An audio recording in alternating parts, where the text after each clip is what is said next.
Welcome to Network Africa. Coming up on the program today, Ugandans take to the streets in protest of 4 policemen who were killed in the Democratic Republic of Congo.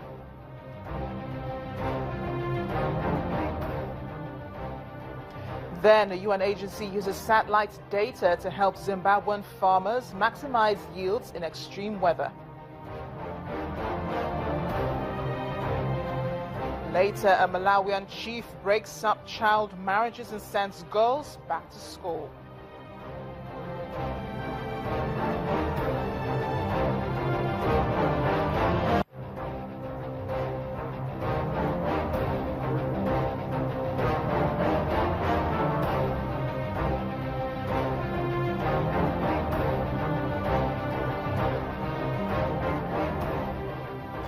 Hello everyone, welcome to Network Africa. I am Amarachi Ubani. Today is Africa Day, the annual commemoration of the founding of the Organization of Africa Unity, now known as the African Union.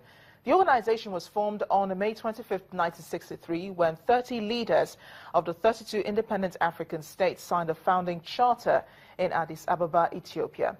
The name and date of Africa Day has been retained as a celebration of Africa unity, and this year's theme is Building a Better Africa and a Better World. Africa Day is observed as a public holiday in 6 African countries. They are Ghana, Mali, Namibia, Zambia, Lesotho, and Zimbabwe. Well, UN Secretary General Mr. Ban Ki-moon, in his address this day, says Africa Day 2016 is being celebrated in furtherance of the African Union's theme for this year, which is human rights, with a particular focus on the rights of women. He says it demonstrates the commitment of Africa's leaders to place women as key drivers and enablers at the front and center of all efforts to implement the 2030 Agenda for Sustainable Development and the African Union's Agenda 2063. According to him, both frameworks share similar strategic principles, with a focus on people, prosperity, environmental sustainability, justice, human rights, and mutually accountable partnerships. The alignment between the global and continental agendas call for a harmonized approach in planning, implementation, and monitoring.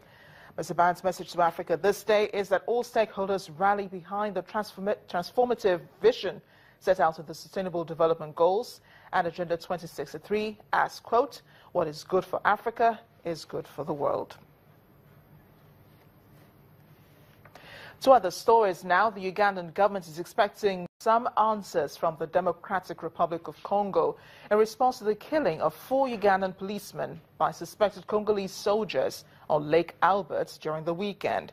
This comes after the former State Minister for Foreign Affairs, Mr. Okello Oryem, issued a warning on Monday saying Uganda will defend itself against the Congolese forces if attacks on the citizens happen again.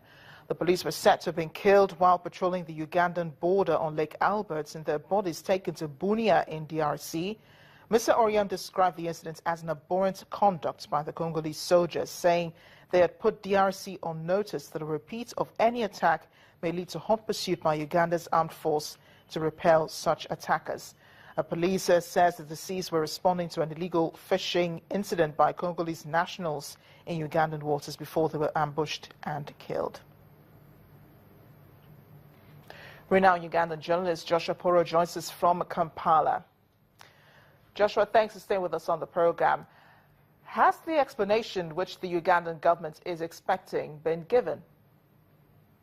That explanation has not yet come through, even though the government maintains that they served a notice to the DRC government, both in Congo and, of course, within Kampala. Our embassy in Kampala, the ambassador did serve the Congolese government with a notice, first of all, to put a proper explanation as to why the incident occurred, and also, secondly, a repeat of such an incident might lead Uganda to actually defend its territories. That means sending armed personnel, the Ugandan soldiers or the Uganda's People's Defense Forces, to the borders to guard it, to ensure that there is security. But the reply has not yet come from the DRC government, but also the embassy of the DRC here in Kampala was served with a notice to put forth that explanation. And now that the explanation has not been done, I'm not sure what is the next step that government is intending to take. But, you know, Uganda is not a warmonger, so I don't believe that anything serious or tragic can come out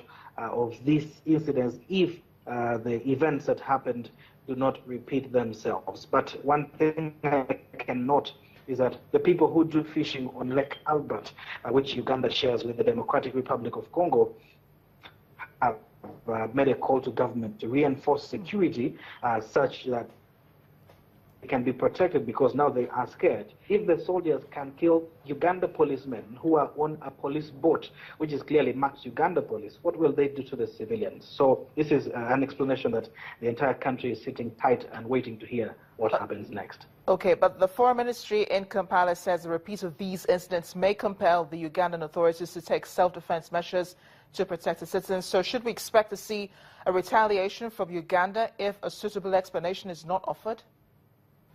Okay, there are two different things here. There is an explanation and a repeat of events. Now, not giving an explanation does not mean Uganda will go up in arms to defend itself. Defend itself against who? When nobody has attacked it again, because Uganda has already issued a warning. But however, if these incidents repeat themselves, then Uganda can go on and defend itself. Now, the explanation that the government of Uganda is asking for is to simply maintain the diplomatic ties between the Uganda government and the DRC government, to just make it quite clear that the DRC was not looking for war with Uganda. And also for DRC to make it clear, if it is not the DRC government can say, no, that was not us. Then Uganda can conclude that these are probably rebels who are mongering within the waters, and they can be dealt with accordingly. The only reason Uganda wants that sort of explanation is to ascertain who is behind the attack and why. Because there are also allegations that one of the police officers was captured alive and later killed under unclear circumstances. All these need to be explained. We want to know, why did you kill our police officer? Because both the bodies and the boat in which the police officers were traveling in were taken back into the Congo. You see that? So I think the explanation we need, or Uganda needs as a country here, is not because we need to defend ourselves. No, we need to ascertain who is behind the attack. Why are they behind the attack before we can come out with a proper conclusion to say, okay, now we can go up in arms and then defend our territories. And that is basically what we are looking for as a country. Finally, Joshua, do you think this incident will have any effect on the 2007 Ngodoto agreement between the two countries? I don't think it is possible. Uganda and Kenya, first of all, have been struggling for a very long time for an island called Mijingo Island. It's a very, very small island. Both Ugandans and Kenyans live on this island, but we've been struggling to say, it belongs to Kenya or it belongs to Uganda. But this is for a very long time. But if you realize the ties between Uganda and Kenya have not gotten any better, these countries are enjoying actually very good diplomatic ties. Recently, the president of Kenya, Uhuru Kenyatta, was here in Uganda to actually attend President Museveni's inauguration. That means the diplomatic ties are okay. So I don't think just a small conflict within the border would in any way hamper diplomatic ties between the Uganda government and the Democratic Republic of Congo. But I would like to reiterate that if the attack was intended to in any way harm the Ugandan government, this will sever the diplomatic ties between Uganda and the DRC. So that is why the explanation from the DRC government is very important. That's where we'll leave it, Joshua. Thank you for joining us on Network Africa. Joshua Poro from Kampala.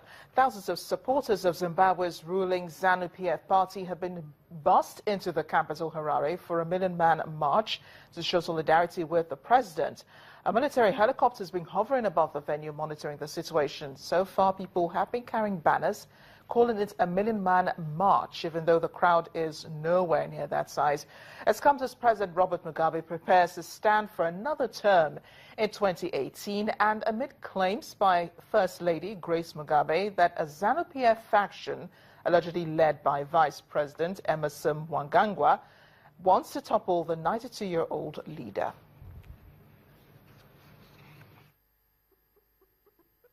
When we come back after the break on Network Africa, a Malawian chief breaks up child marriages and sends girls back to school. Please join us again.